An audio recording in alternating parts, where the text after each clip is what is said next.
Small business war stories. Small businesses are the soul of America.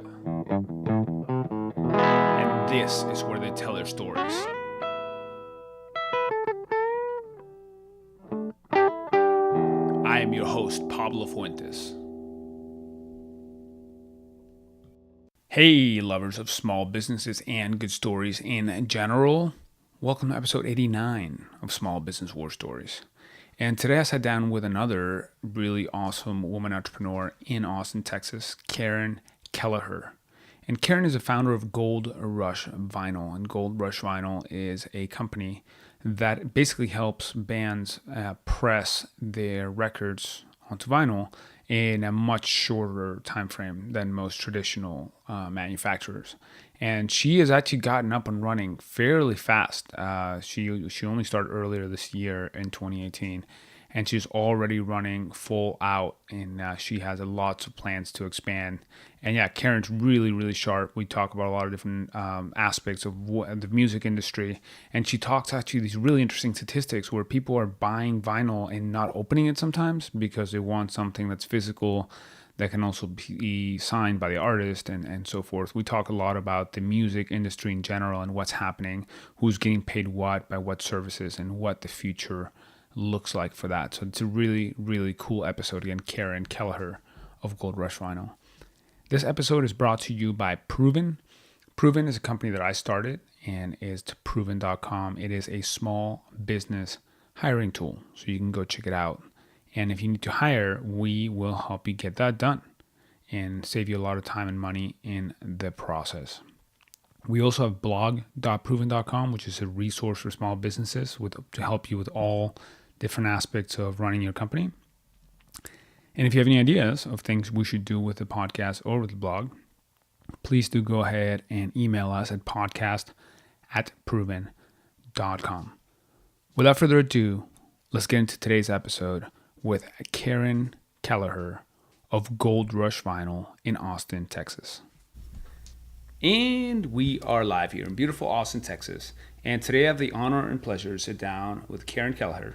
And you are the founder of Gold Rush Vinyl. I am. Yes. Hi. Congratulations. Welcome to the show. Thank you very much. Yeah, that's awesome. I've been talking to a lot of interesting women recently who are starting businesses in Austin, and it's really cool to see you making a push into the music industry. And you have a lot of really interesting kind of aspects to your background, right? From the fact that you came from like the technology side of music to being a woman founder in the music industry in Austin. So I'm excited about this episode. Good. Yeah, it's been a really wild journey. Looking back on little decisions, I thought, I'll just stay in that career path for a little while, and just how my path has ended up here. Yeah. So what inspired you to start this? I mean, you were working at Songkick before? I was at Songkick leading business development, and that opened up an opportunity to go actually over to Google to launch Google Music and then Google Play. And throughout my 5 years at Google, ended up having some really wonderful opportunities in music, more recently as the head of music app partnerships. So I looked after the company's relationships with Spotify and Pandora, iHeartRadio, all the streaming services. And Google is a great company to work for too, because they encourage you to be googly, it's what they say, so be well-rounded. What does that mean? If you ask anybody, it depends on their interpretation. It's one of the questions we get asked when we interviewed people is somebody googly? And you're like, well, what does that mean? For me, it meant intellectually curious, just well-rounded. And one of the aspects in my own life that was helping me to do that was I had a side gig as a band manager, and I was helping musicians I loved who were incredibly talented to grow their careers. And in that process, I was seeing how many young fans wanted to buy vinyl at shows. I'd work the merch table, and these young kids would come up, 16 years old, and say, like, I want to buy a record. I say, well, do you even own a record player? Yeah. And they'd say, no, I just want the band to sign it. Or I just want to, I don't own any music. Really? They actually did not own a record player and wanted the record? A BBC study came out last year that said 50% of new vinyl is actually not opened within 2 months of purchase. Wow. So a lot of people are buying it for these exact same reasons. It's, what we would hear from young fans is, my music collection has been hidden in my pocket my whole life. no one knows or can see how great my music taste is. But by putting a picture on Instagram or having it on my shelf, it says something about me to my friends and to myself. That is fascinating. I'd never thought about that. I wouldn't have seen that had I not Although been that's working that that's way. ironic that I wouldn't have thought about that, because literally if you walk into my place, there's a shelf with 300 records on the left right there. So it obviously does matter to me. I just hadn't thought about it that Well, way. yeah, I mean, when you walk into your home every day, you're reminded of Yeah. that piece of your personality. And music is so integral to who we are and how we communicate and express ourselves. Yeah. And at the same time at Google, I was seeing, the technologies that existed for streaming music were starting to kind of plateau. There wasn't much a difference between one music service or another. They were kind of competing for catalog. But I was also seeing more interest in selling things like vinyl through services like Spotify. And they've had great success with that. So it started to pique my interest in this format that people quite honestly hadn't really looked at since the 1970s, that hadn't seen much innovation or investment in a long time, but had become a billion-dollar industry again. Yeah. And we've had a few folks that are involved in this ecosystem on the podcast. So we were talking earlier about hand-drawn records in Dallas, and Third Man Records in Nashville and Detroit. So it seems like there's an ecosystem that's growing, and more people are getting involved with it. And great people too. They've been great friends to us and helping my plant get up and running and learning the ropes, because no one in my team had ever worked in vinyl before, which actually has been such a great competitive advantage almost for us to be able to come in and ask the questions that might seem like dumb questions to people who've been in the industry for a long time, but have fresh eyes on it and take a new look at how vinyl is made to make the process different and better in various respects. So so those two companies are actually involved in more than just the manufacturing of records. So Hand Drawn is a record label, as is Third Man. Gold Rush Vinyl, which is your company, what is the scope of where you're involved in the process? Right now, our focus is purely high quality, fast turnaround records. And one of the experiences that illuminated for me where there was a need in the market here was, while I was managing bands, I was being told it's going to take you 4 to 6 months, if not longer, to get vinyl made. And you think about the way that music moves across the internet now and how people are finding it and how fast tour opportunities pop up. That's just far too long to ask somebody to wait for product, but especially when you have to live on that money on the road. We were talking earlier about how bands need merchandise and how hard it is. Even my team is full of musicians, and we were talking today at our lunch break about the money you have to pay to play and who gets what and how important merch like this is. So yeah, let's talk about that for a second, because that's something that I think is kind of at the core too. So there's two parts of the supply and demand of vinyl, right?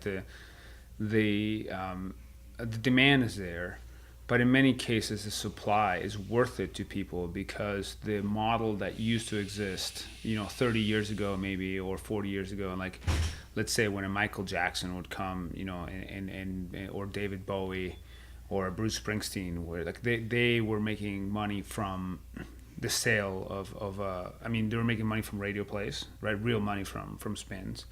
Whereas now, you just gave me a statistic before we roll tape here, and if you want to repeat that, what is it that you make more money from? Yeah, the average American independent band, will make the same money if they sell 100 vinyl records that they will off 500,000 Spotify streams or 2.5 million YouTube views. So think about that. You're a band that isn't at the scale of a pop star. Yeah. Those 100 vinyl records that you can sell at shows locally or on the road are very important to you, but you have to be able to get that product made.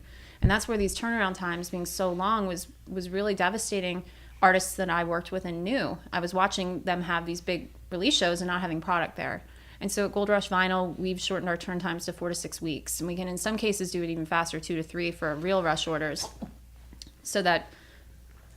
You can keep going. I'm going to try to suppress the sneezing here, but we're human beings. It's a dusty factory. Yeah, we're human beings and human sneeze. So, so it's been really wonderful to be in a market like Austin too, where there's so many musicians who have moved down here to make a play at their craft, but also need to have revenue streams and are not finding that in the new models that digital music has provided. Yeah. So this is, I guess I want to focus on your business and your story, but maybe for just a little bit, since we're on this topic, like bands basically today, unless you were made, quote unquote, 20 years ago, and unless you are like one of the top 0.5% or maybe 0.25% of artists, what does the music business look like today? How do people make money?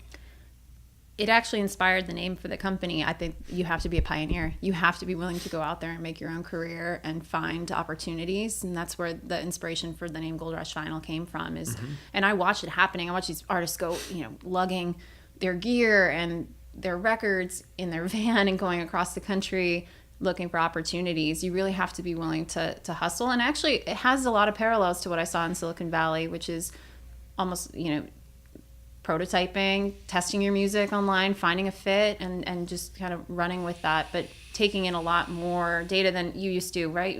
You prepare for an album cycle in the 50s or 60s, it fit into a machine. There was patterns that you could follow. This new era of music is so wild and open. I love that wild west feel of it sometimes, but I know how hard it is for musicians to chart their own path. It democratizes it in some ways, right? There's a lot of things you can do that you do not used to be able to do in terms of producing a record. You no longer need a label to do that. No, you don't. And a lot of I would say 95% of our clients are not on labels. Interesting. So it's all self-produced. I mean, my record is self-produced, and there's definitely a lot of learning curves to every aspect of it, from like actually recording things to getting it made, but it's learnable. And our goal at Gold Rush is to take at least the learning piece off of artists is to the vinyl part. We do everything end to end here. You send us your music files, your art, we'll get your records done and get them out to you so you can focus on what matters, which is creating music and interacting with your fans. You shouldn't be in the weeds on pieces of that don't need to be taken care of, right? So especially because we have so many clients that aren't on labels, being able to walk alongside them and help them to empower the merchandise piece of their careers is really, really important to us. So do you offer in some ways like part of the service that a label would offer here in terms of helping coach people what they need to do? I think informally we do so, especially if we see things in the artwork that could be improved, right? People don't think about it necessarily when they're designing their album artwork, how it's going to sit on a shelf at Waterloo Records, or how it's going to look from far away when it's put on a Spotify thumbnail, things like that. So we try to informally help artists as much as we can, especially around the price point, because vinyl is still very expensive to make in short batches. That setup costs for vinyl are very heavy. So my team does a great job of trying to work. What is the number you told me earlier? You said that if you make 50 of them, it's... 50 will be about $1,900. And if you make 100? It's $1,950. Yeah. It just goes to show how high the setup fees are, especially in getting what we call the lacquer, which is the master record cut, and then the stampers made, which are the metal discs that go into our pressing machines that allow for reproduction. Okay. Whether you do one copy of a record or 1,000, that's going to cost you the same in setup fees. Wow. So what's interesting there is so basically this is profitable for a band to do as long as they can sell like a bare minimum of copies of things. And one of the things that we try to do here at Gold Rush that I wasn't seeing competitors doing when I was buying vinyl myself is we try not to have minimums, right? If you only need 100, we will print 100 for you. We won't make you get 500 because it is very demoralizing for a musician to sit and stare at the inventory they don't sell. You never see what the records that go out. You only see what's left in your closet, and you look at it and go, oh, God, I never sold any of those records. And it's a really personal thing, right? To see that is painful. You go, well, I'm kind of a loser. I didn't sell my records. No, you were just made to order more than you probably needed to. So, but do you, this is kind of a detailed point, but if somebody were to print, say, 100 records, and then do you still keep the master and you can print 100 more? Absolutely, and we encourage people to do that. I would love for people to come back here and reorder, and we've had that happen numerous times so far with clients that, weren't sure how the record was going to do yet. So let's start with a kind of safe quantity, 300, 500. And then I love when they come back and say, guess what? We sold through that already. We need to press more. We'll hold your stampers here and allow for reproductions, which are much cheaper, right? We've already done the setup fees. And so it's a way to help musicians and their teams better manage cash and inventory, and also not have to feel like, oh gosh, I'm only going to get one chance to get this pressed because turnaround times are so long. So let's just order a couple thousand. Let's instead be smart about inventory ordering and helping artists to kind of grow their career in a smart way where they're not putting so much cash out that they don't ever want to press vinyl again if it doesn't go in their way. Very cool. So what distinguishes you guys from other players in the industry and other people who are doing similar things? I certainly think us all not having vinyl experience before is a big draw to it. Uh-huh. My being one of the only only 2 women-owned plants in the world. Also, I think inadvertently, yeah, contributes to that. Just having seen a different side of buyers, and vinyl, especially buying a vinyl record player, can be very intimidating to women. So I think that's one of the reasons too. We hear, especially younger women, say like, I own records, but I don't own a record player. To walk into a high-end audio store and try to talk through that's difficult. There are some models now. People are selling things that are much more easy. Like Audio Technica sells like a $60 turntable or $100 turntable. That's very easy to set up. That basically resets itself and plays. And Crosley players too. I think that there's definitely a lot of room in the market for players like that, and it does take a lot of that intimidation out of. That's what I started with. Now I've nerded out into that. A couple of other. It's an expensive hobby once you get going, though. Let's not talk about that. But no, there are like many easy. I mean, there's plenty of resources for the nerds out there that want to buy like a nicer turntable. But yeah, I think making that accessible is. And we're a really nerdy team, admittedly. I'm very, very lucky that when I moved to Austin to start this, I was introduced to Gator Russo, who's our director of operations here. He brings years and years of manufacturing experience from the print manufacturing side of the business. So had, the right viewpoint on this, but also, again, coming from an outside industry, was able to look at it with fresh eyes and build us a factory that is going to stay online. A lot of these plants go offline. They were using old machinery or infrastructure that wasn't built to scale in the same way. Yeah. We were very, very deliberate, even though it was more expensive to do so, to make sure that things won't break here, that we have, extra of every little thing that we need so that we can guarantee that uptime. And I love that. I mean, you're planning to be a smashing success, because currently your plant, you gave me a tour before, you left space to grow significantly. So I love the faith and the commitment that you have into this being a huge thing. Thank you for bringing that up, because some days I come in and I'm like, what are we doing? No, it's, I think it's bold. It's awesome. Thank you. And we've been really lucky. People have come alongside and really understand that the pain point we identified is being felt in a real way. And people say, yes, that's exactly what we need. We need it fast. And we have a tour coming up, and that we can serve that and grow. And our plans are to add 2 more machines in the next year, and 2 more after that. And you're fairly new. You said you started. We turned the machines on in March, so 5 months or so. And I will say, I moved here from the Bay Area, and building a business in Texas gave me such a competitive advantage also, because Texas is really built for small business. We got our permits in December and had a working factory in March. And I have competitors who are trying to get online in other states where regulations are much more difficult, and started 2 years ahead of me and are now 2 years behind. Wow. So thanks, Texas. yeah, that's interesting. So you saw a big advantage to building it here in Texas. I did. Did you consider going somewhere else? Or not? I did. A friend of mine jokes. He said, you interviewed cities, basically.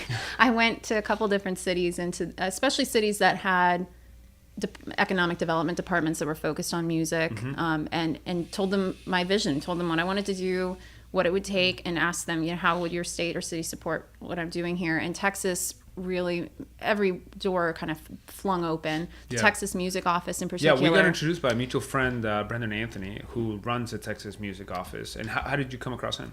I was introduced to Brendan and to Mark Fort through the city of Austin, and pointed me there. And the city of Austin was a great resource as well. But the Texas Music Office really understood what I wanted to do, and was incredibly supportive in getting me settled here as a new Texas business owner, and finding the right people to talk to, and have been incredibly supportive now that we're growing and creating more jobs and helping us to tell our story. So I'm so grateful that exists. In Austin too, I was really impressed that they saw and have been acting to prevent what happened in San Francisco, which was musicians were pushed out. Rents got too high, and you and I both lived there and experienced this. It's a really hard city for a creative to live in, and it caught up with that city so fast. And I was really appreciative that Austin, in both the public and private sectors, are looking at that problem and saying, how do we keep music as a very, very key part of the culture here in Austin, and make it affordable for musicians to live here, create businesses that support them, and keep that part of the city alive. Yeah, it's tough to do. I mean, 300 people move here every day, net. So it's tough. It's a very fast-changing place, right? So yeah, absolutely. And I'm sorry. I always feel like I have to apologize as a California transplant to people when they complain about traffic. I'm like, I'm sorry. It's not my fault. Yeah. Okay, so let's talk about a little bit, like, what was the process? You were talking before we start rolling about your decision to leave the technology side of things and get started with this. What was that process for you, and how did you decide to take the leap to go into this bold adventure of making, vinyl records? First, I had to overcome both my voice of people saying, "What are you doing? You're crazy. You're going to quit your job at Google," and also other people who projected onto me that, that were risk averse themselves or nervous to take such a leap and are very loud critics. That was the hardest part, I think, was deciding it was time to go and having enough faith to say it'll be okay. And one of the things I came back around to was, I was very, very lucky. I've had a great career, excellent education. I knew I could always go back to an opportunity like I had, but there was a window of time in my life where I could just shake things up, could change it, to go after this vision. And as I was putting a business plan together, I was being told constantly, "You'll never get funding for this. Don't even bother." I was told that so many times by so many people I really respect too, and that was really painful. You're like, "Well, no, I think I could do this. I really do."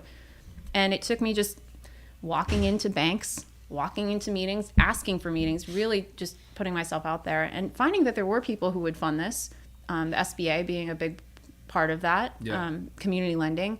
I was able to find all the money, but you have to show up every single day and be prepared to hear no. And one of the things that surprised... So did you get outside investors? Did you get loans? How did you get started? Most of the funding here has come through loans, and which is great because this is an asset-based business. In Silicon Valley, this idea would not have taken off in the same way because, even when I was at Google evaluating startups, you're looking at, software that can scale. This is...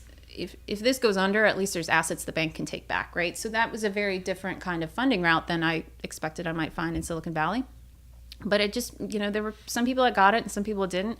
You just have to show up for yourself every day and just have faith in it. I put up my own skin in the game too. My own money is invested in this company. I think that helps to bring on some friends and family investors and some other partners who see I have a big vision out there, and you can see how much room is there that we want to grow into. Yeah. And my saying, "Hey, I'm gonna put my own skin in the game," that's how much I believe in this, I think certainly helped. Wow. No, that's impressive. And actually, let's talk a little bit about this. So you faced a lot of rejection, a lot of no, and even people that are quote unquote on your team that were your advisors, people you respected, told you this is never going to work, right? How did you feel sometimes as a woman, being told no like that? How did you overcome that and say no, I'm definitely going to do this. I'm going to overcome that, because I do think that sometimes it can be really, really tough to face that overwhelming wave of rejection, right? Oh, it can, and there are days when it just hurts a lot. For anybody. I don't think it's necessarily unique to women. I think it's for anybody. It happens to men too. But I do think it's important to talk about how, because culturally sometimes women get taught that when they get told that's they shouldn't keep asking, keep going. And I think it's really important to talk about how psychologically you just, keep pushing through, right? One thing that benefited me is I've been working in the music industry my whole career, and then also in tech, and have been in environments where I was one of the only women. I was on the Android engineering team. There are not very many women in the Android organization, let alone the engineering organization. So I've had a lot of years of practice of this, and have gone through a lot of pain in other parts of my career trying to advocate for myself and be taken seriously. But I quite honestly love being underestimated. I think it's a competitive advantage I have sometimes too, right? People are like, "Oh, little girl," pat me on the head and send me on their way. But it helps to have a community of women who are going through that same thing too. And Austin and Texas are phenomenal places for women-owned businesses. It's I think number 2 in the U.S. Do you have a peer group that you consult with and talk to and seek support from? I do. I have a couple of friends. One who's coming to mind is Perry Nelson from Nicely Noted. She and I met at South by Southwest many years ago, and then ended up reconnecting. We ended up being neighbors in Austin, and she's been a great help. I do have a lot of also male investors and advisors who are very in favor of what I'm doing and have been super supportive, and also very real with me when I want to talk to them about the realities of being a woman-owned business and the challenges I face, and they get it and can lend perspective. And I'm lucky I have a very supportive family. My parents both have really gone through this whole mess with me and been very supportive. My sister is an entrepreneur as well herself, Caren Kelleher.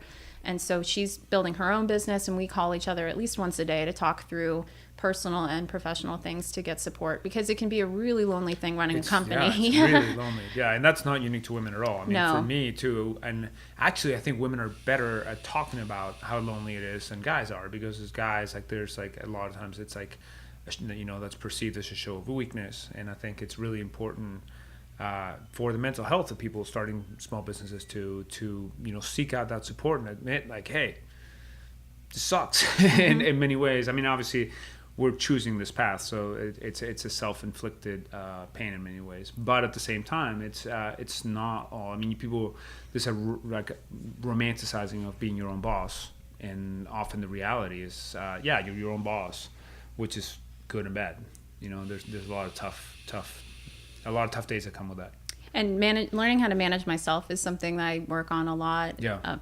Privately reading about and journaling and things like that. And, you know, a challenge too as a woman, and this was very pronounced in Silicon Valley, is, you know, you can't be aggressive in the same way a man is. And even studies show that reviews that come back professionally about women and versus men, the times that aggressive is used as a negative versus a positive are much more pronounced when a woman is being reviewed. And so there is that line you have to toe of being able to get things done and be effective, but also not being viewed as abrasive or pushy and being written off for that. Yeah, but I mean, you're basically executing and kicking ass here, which is like, you know, that's like you're letting the results speak for themselves. And yeah, I mean, this is awesome. As long as our clients are happy with their products, my team is happy in their jobs. I love creating jobs. I think that's the coolest thing about being a small business owner. Yeah. But that's what I care most about. The other stuff, you know, falls away, and some of it is silly, and some of it, you know, is good practice and feedback when things aren't going well. But as long as we're making good products and making people feel good about the music, and that they trusted our team correctly with giving their music to us, that makes me feel good at the end of the day. How are you finding your customers? So you talk about these customers. We talk about how relatively new you are in the scene, and we're talking about you being busy all the time. So how do you do any advertising? Is it all word of mouth? How are you been finding your customers? It's been all word of mouth for us. We're really lucky in that respect. I talked to so many other business owners, and we're facing scale problems that you probably see 2-3 years into a business in our first 2 to 3 months. And I think it comes down to product. And that's something I learned in Silicon Valley. A good product advertises itself. You don't have to throw marketing at it. I'm really, really proud of the work that my team is doing to make quality records, the eye for detail they have. But, you know, every time we fulfill our promise to a customer, they tell 2 or 3 other bands about it. And we've just been really lucky that that's been paying off very well here. That's awesome. And the name's awesome. How'd you come up with the name? Like you mentioned a little bit earlier about, you know, the kind of Wild West feel to it. That's really what it started it. I was looking at names when I decided to move to Austin, and I was still living in California at the time. So I was thinking, you know, a little bit about the California pioneer spirit. Mm-hmm. But then also it really lends itself well to what we do here. We make high quality, fast turnaround records, Gold Rush vinyl. Love it. Can you think, I mean, it hasn't been that long, but businesses face challenges all the time. We're talking about like the managing your psychology when facing those challenges. Can you think of a time when things went really wrong and what'd you do about it? Oh, yes. One thing I didn't expect in starting a physical business is the trouble you have with a physical space. I mean, I have a factory here, and things break and pipes burst, and, you know, doors are broken. But one of the biggest challenges that I've faced and continue to face is, you know, I got this space with growth in mind. You've seen that outside. And for those of you who are listening, our space is about 8,500 square feet. That's a huge facility, and obviously speaks to what we want to grow into.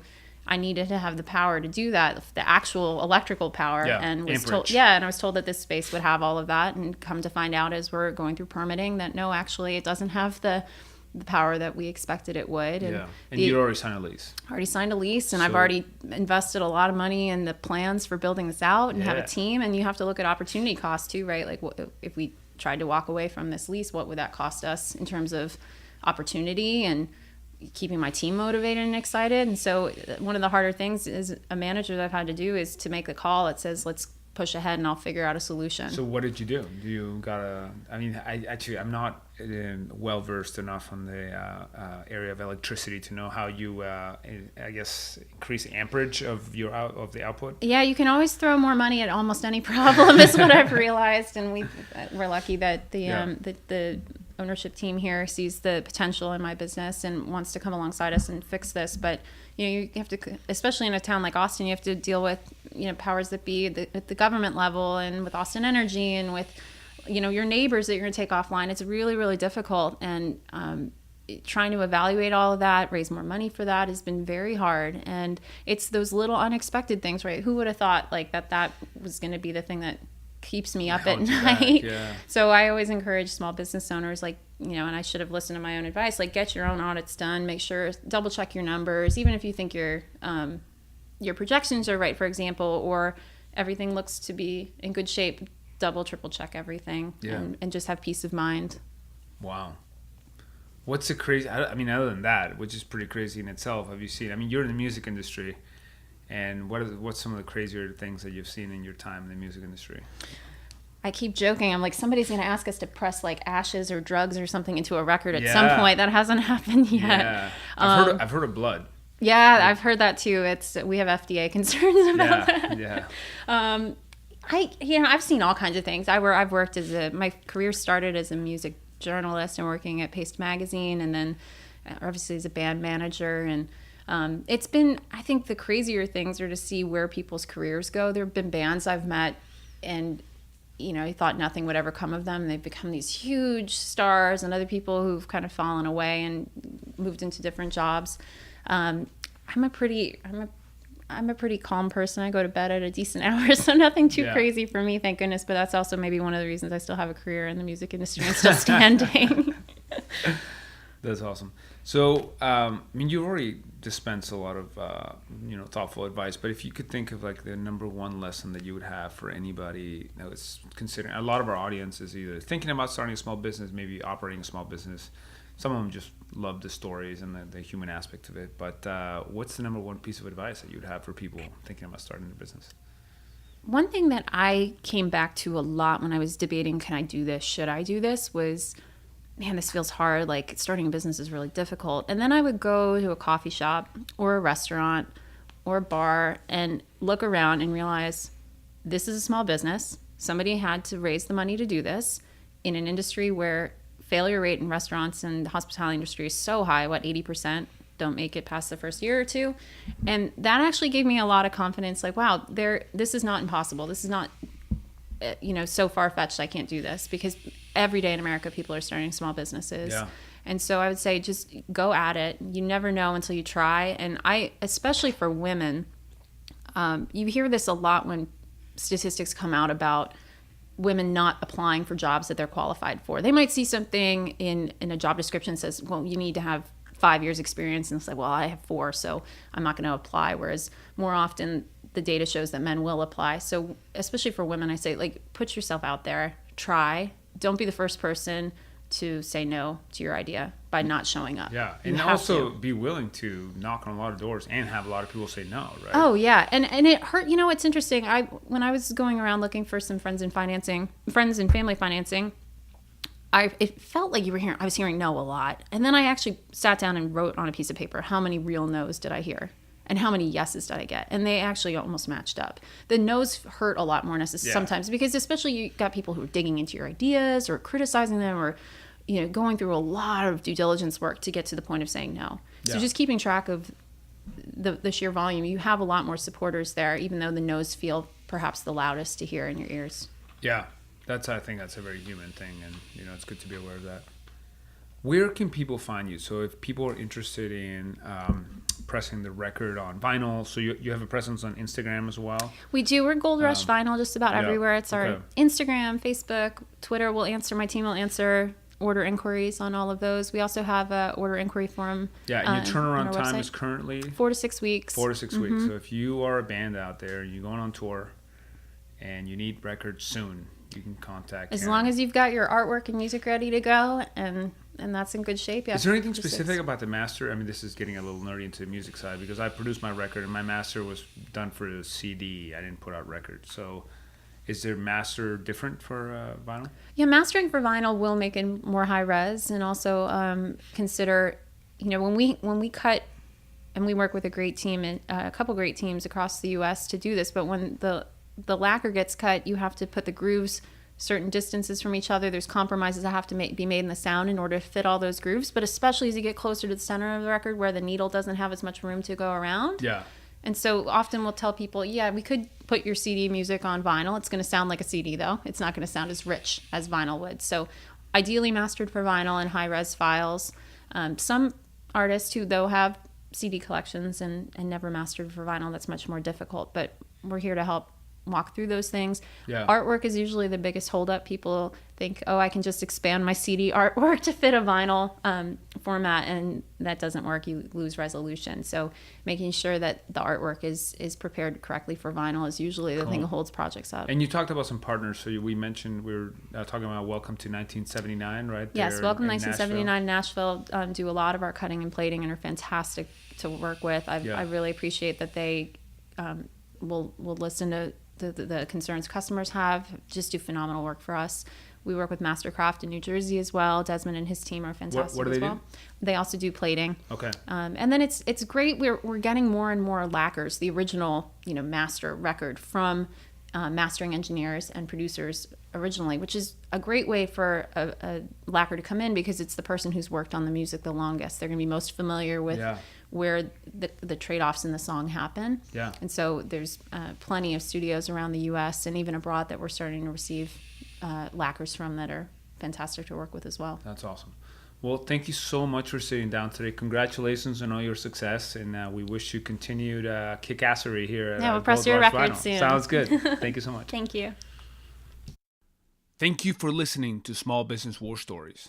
If you enjoy the show, share it with a friend, or you can subscribe on iTunes, Stitcher, or on our blog at blog.proven.com. If you have an idea for us, we'd love to hear it. Please email us at podcast@proven.com. See you next time.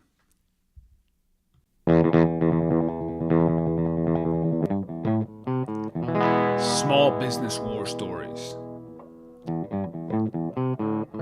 Small businesses are the soul of America. And this is where they tell their stories.